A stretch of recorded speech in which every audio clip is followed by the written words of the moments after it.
I couldn't watch Two and a Half Men reruns for years because I just couldn't enjoy it.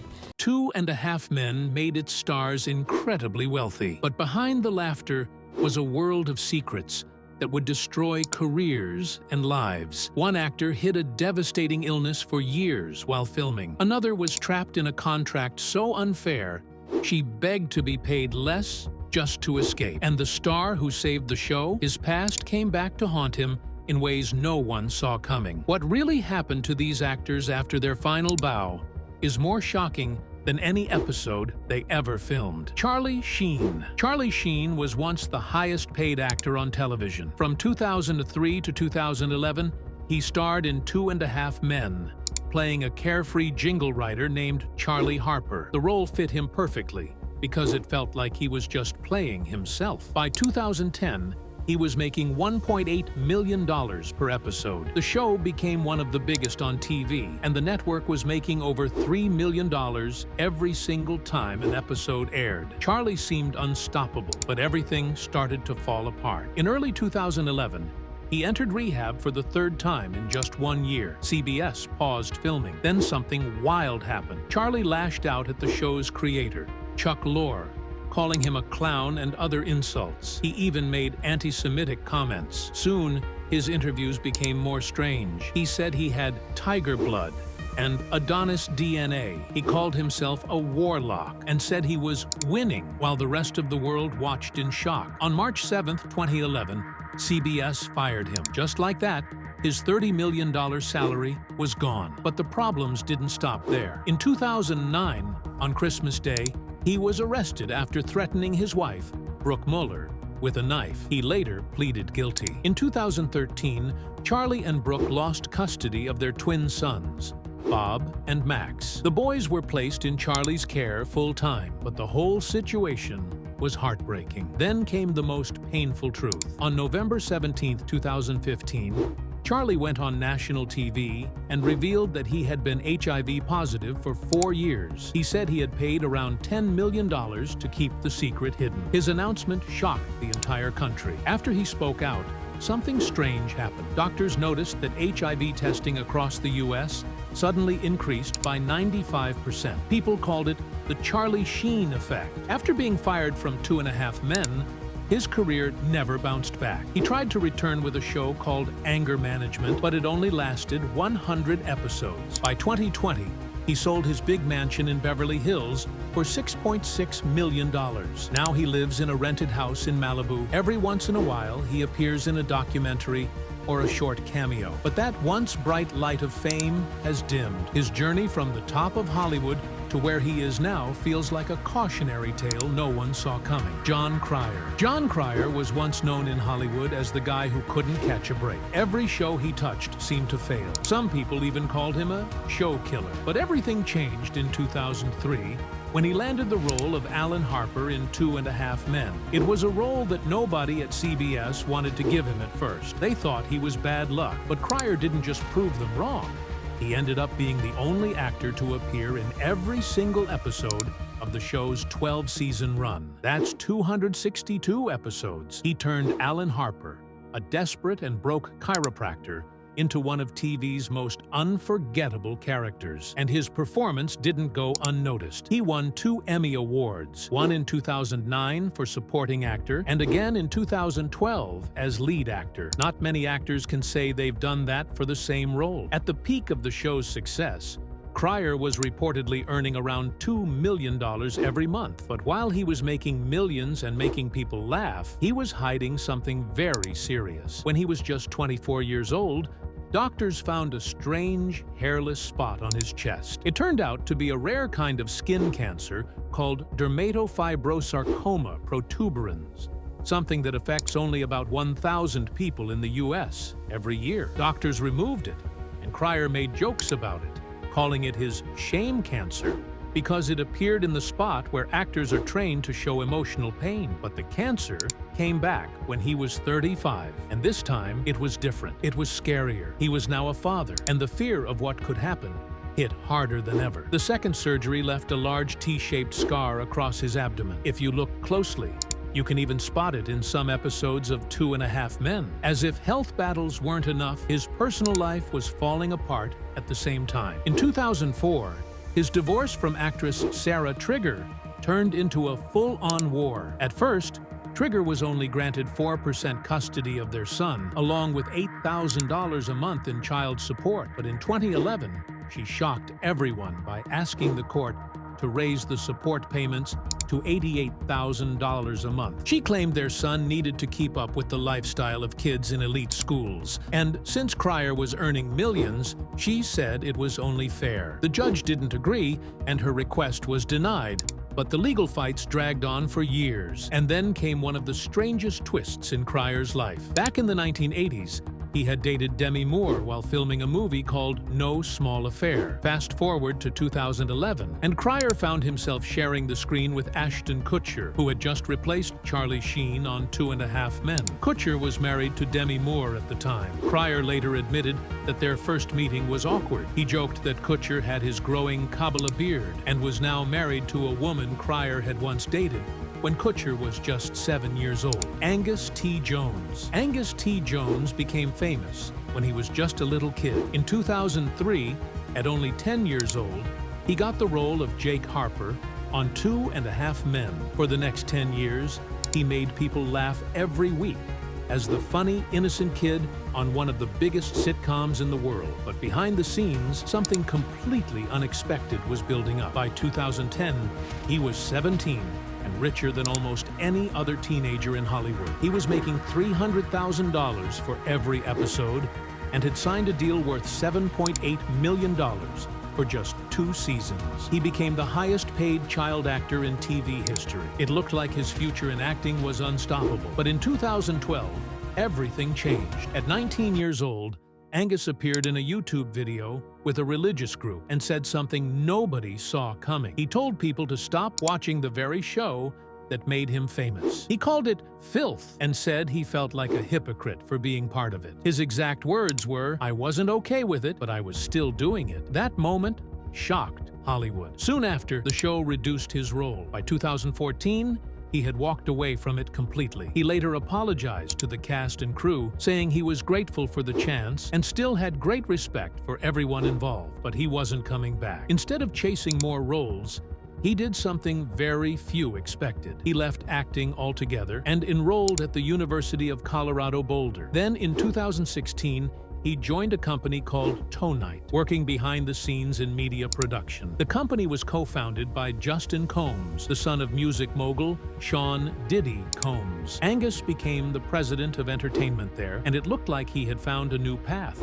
He also made changes in his personal life that most people didn't hear about. On February 15, 2024, he quietly married Sarah Welker in Hawaii. They had met at USC while studying business. She graduated in 2019 with honors, and they stayed mostly out of the spotlight. Some parts of their story are still unclear, but one thing is certain: they've kept things very private. Even though he left acting long ago, Angus is still earning money from 2.5 Men. As of 2025, he makes about $1.6 million a year from reruns. On top of that, he brings in around $2 million every year from his investments and his work at Tonite. He doesn't need to act anymore. He's financially secure for life. What many people don't know is how much he gives back. He's helped several charities, including organizations for abused children, cancer research at St. Jude's, and anti-bullying campaigns. He even secretly paid for scholarships to help art students chase their dreams without worrying about money. In 2023, fans were shocked again when Angus made a surprise appearance alongside Charlie Sheen in How to Be a Bookie, a show created by Chuck Lorre. It was the first time he had acted in nearly 10 years, and it felt like a full-circle moment. Over time, his views on religion also shifted. In 2016, after years of deep involvement with the Seventh-day Adventist Church, he said he was stepping away from organized religion. He explained that he had been part of many faith-based groups over the years, but didn't feel aligned with the structure anymore. Now, Angus T. Jones lives quietly, and stays far from Hollywood gossip. He doesn't go to red carpet events or chase fame. He made his choice, and it wasn't about money or attention. It was about peace. Ashton Kutcher. Ashton Kutcher wasn't supposed to save a sinking ship, but in 2011, when Charlie Sheen's wild behavior got him kicked off 2.5 Men, Ashton stepped in,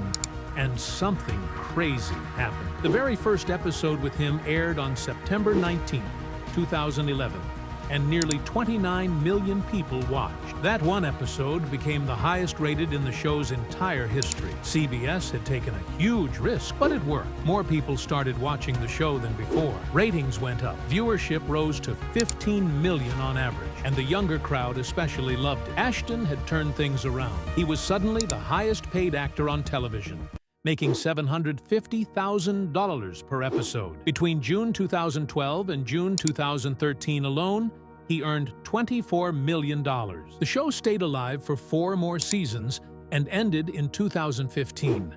Producers and co-stars all said Ashton saved it. On the outside, it looked like everything was going great for him, but underneath, things were already starting to fall apart. Back in 2001, before he was even famous, Ashton had planned to go on a date with a woman named Ashley Ellerin. He showed up at her place, but she didn't answer the door. He later found out she'd been murdered that same night. It took years for the case to go to trial, but in 2019, Ashton took the stand and testified against her killer, Michael Gargiulo. That moment brought everything back: the pain, the confusion, the guilt. It was a wound that had never really healed. That same year, Ashton got hit with another blow. He was diagnosed with vasculitis, a rare disease that attacked his body. It made him lose his balance, his hearing, and even parts of his vision. For a while, he didn't know if he'd ever recover, but he fought through it. And in 2022, he ran the New York City Marathon. He finished it not just for himself, but to raise money for Thorn, the nonprofit he had started back in 2009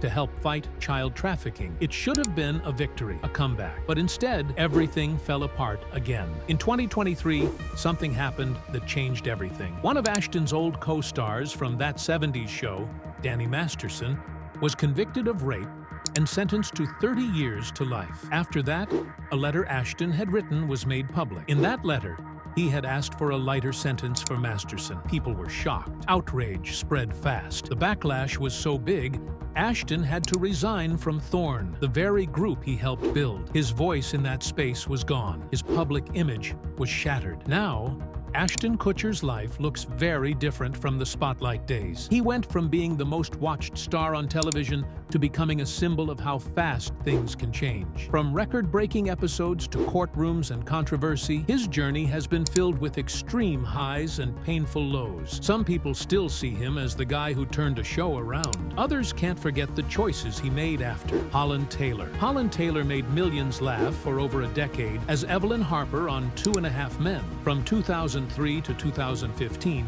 she played Charlie Sheen's sharp-tongued, flirtatious mother, and her scenes were always unforgettable. Between 2005 and 2010, she was nominated for an Emmy 4 times.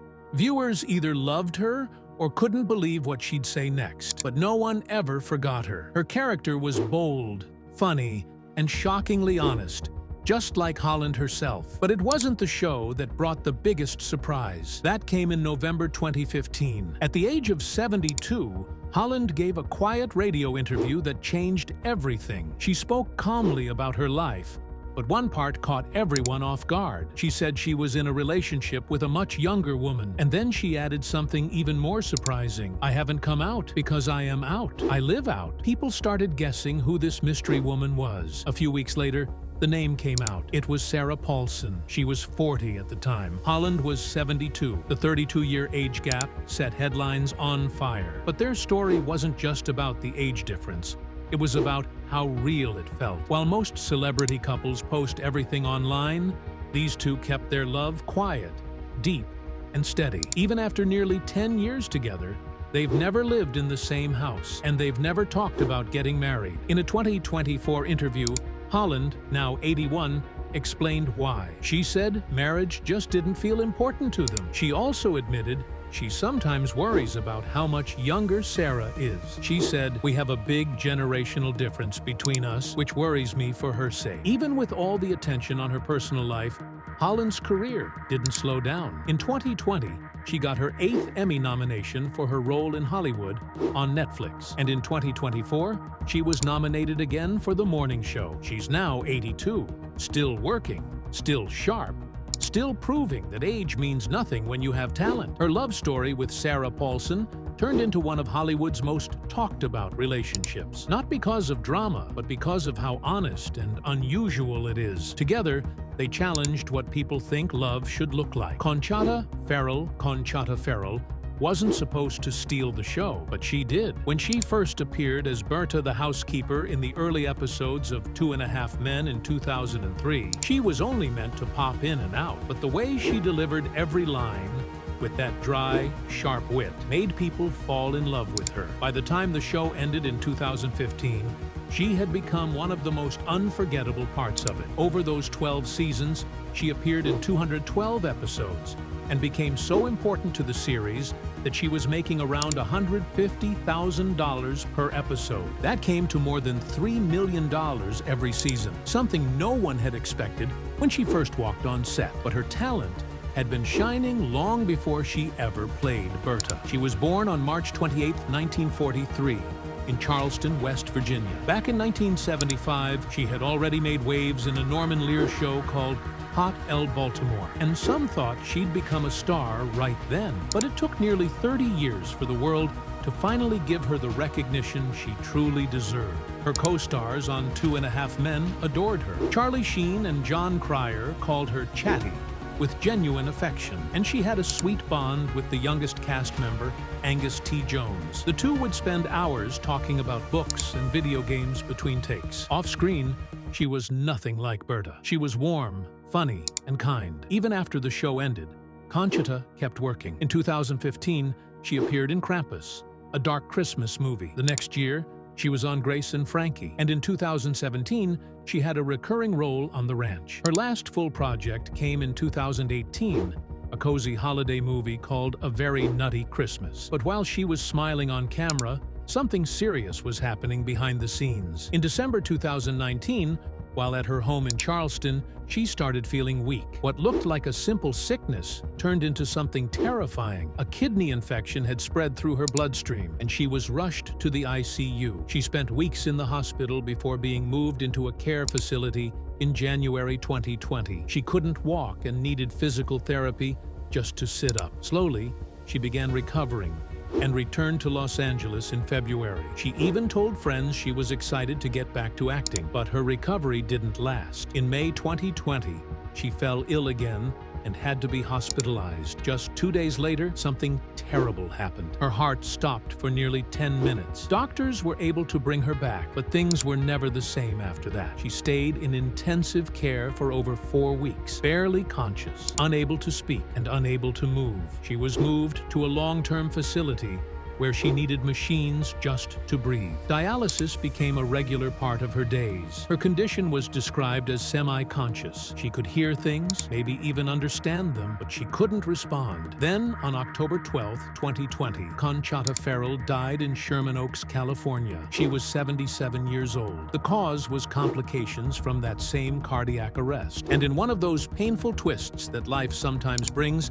it happened on the exact same date, October 12th, that her brother Luther had died 42 years earlier. Melanie Lynskey. Melanie Lynskey first became famous for playing Rose on 2.5 Men, starting in 2003. At first, her role was supposed to be a one-time appearance. She played a sweet but scary neighbor who stalked Charlie. But the way she delivered her lines with that soft voice and unsettling charm made everyone love her. She turned Rose into someone so weirdly lovable that the producers brought her back and made her a regular. Behind the scenes, though, things were very different. Even when the show became a massive hit in its first season, with a rating close to 10 out of 10, Melanie was still being paid the minimum amount allowed by the Screen Actors Guild. Meanwhile, her male co-stars were making millions. What made it worse was that her contract trapped her. She wasn't allowed to take other roles. Even though she had the talent, she was stuck. In 2007, Melanie made a choice that shocked everyone in the industry. While most actors were fighting to get more money, she went the opposite way. She asked to get paid less, just so she could get her freedom back. A studio executive even told her she could become a millionaire if she stayed, but she said no. It wasn't about the money anymore. She wanted her life back. The negotiations took nearly a year. The producers didn't want to let her go because fans loved Rose. Even after the deal, she still had to appear in at least one episode per season. It wasn't until the show ended in 2015 that she was fully free. During those years, her personal life also fell apart. She divorced actor Jimmy Simpson in 2014 after 7 years of marriage. Around the same time, she was struggling with eating disorders. Her hair was falling out from stress, and she later admitted that she had been very unwell. But after all the pain and all the waiting, her risk finally paid off. She found her voice again with powerful roles in Yellow Jackets and The Last of Us, and for the first time, she was recognized the way she deserved. 3 Emmy nominations proved that walking away from a steady paycheck wasn't a mistake. It was the beginning of something better. Marin Hinkle. Marin Hinkle also became a familiar face on 2.5 Men. She played Judith, Alan's tightly wound ex-wife, and she did it so well that people couldn't decide if they loved her or hated her. She was there from the very beginning in 2003, and even though her screen time dropped after season 8, her name kept appearing in the credits until the final episode in 2015. It confused fans, but the real reason was that in 2013, she had taken another role in an NBC show called Deception. The timing made things complicated, and the producers had to write around it. Years later, something even more surprising happened. In September 2023, after being married for 25 years, Marin filed for divorce. She and her husband, Randall Summer, had been together since 1997. They had a teenage son named Ben. Their split shocked many people because they always seemed so stable. But in March 2024, the divorce was finalized. They said they still cared for each other, but the marriage was over. Their financial agreement was long and complicated, and it included spousal support for both of them in the future. Even with all that going on, her career wasn't slowing down. In 2017, she joined The Marvelous Mrs. Maisel, and completely transformed again, this time into Rose Weissman, a dramatic and funny character who had to speak French and wear aging makeup for scenes filmed in Paris. Her performance got her Emmy nominations in both 2019 and 2020, and with her past salary from 2.5 Men, which was around $500,000 per episode, plus her success on Maisel, her net worth rose to about $4 million. Marin's journey started in a very different place. She was born in 1966 in Tanzania, while her parents were volunteering with the Peace Corps. She dreamed of becoming a ballet dancer, but when she was just 16, she hurt her ankle badly, and her dance dreams ended. That painful injury turned out to be the push that led her toward acting. April Bowlby made everyone laugh when she played Candy on 2.5 Men. She first showed up in 2005 as Alan's sweet but clueless young wife. And even though her character was kind of silly, people loved her for it. She stayed on the show until 2007, then popped back in a few times in 2012 and again in 2015. But after all that, her life and career took some huge turns that no one saw coming. In 2018, she surprised everyone by stepping into a serious superhero role. She became Rita Farr in Doom Patrol, a completely different kind of character. Rita was a 1950s movie star who turned into a shape-shifting superhero, and April played her with a lot of depth and pain. The show also had stars like Brendan Fraser and Timothy Dalton, and it ran until 2023. It was clear by then that April wasn't just the funny girl anymore. She could do dramatic roles too, and she did them really well. Then came the personal life surprises. In December 2020, April quietly got married to filmmaker Matthew Cook. What made this even more shocking was that Matthew had once been engaged to Taken star Maggie Grace, and their breakup in 2016 had made headlines. But April didn't tell anyone about her wedding for almost 2 years. She finally shared one single black and white wedding photo in October 2022 on Instagram. That alone was enough to make fans curious. But then The very next day, she posted another photo, this time showing she had a baby. No one even knew she had been pregnant. She never shared the baby's name or gender, and to this day, she still hasn't. In a world where most celebrities post everything, April stayed silent. That made her story even more mysterious. Between all of this, she didn't stop being creative. From 2018 to 2020, she hosted a podcast called 75 Reads with Joe Bozarth, where they talked about inspiring books. In 2024, she started making funny Instagram videos with her husband. Titles like Man vs. Dishwasher and Man vs. Expiration Dates gave fans a peek into their everyday life, showing a different side of her, playful, calm, and happy. After Doom Patrol ended in 2023, April hasn't announced any new big projects. She's gone quiet again, just like before. But if the past has taught us anything, it's that April Bowlby always comes back in a way that surprises everyone. What she does next could be even more unexpected.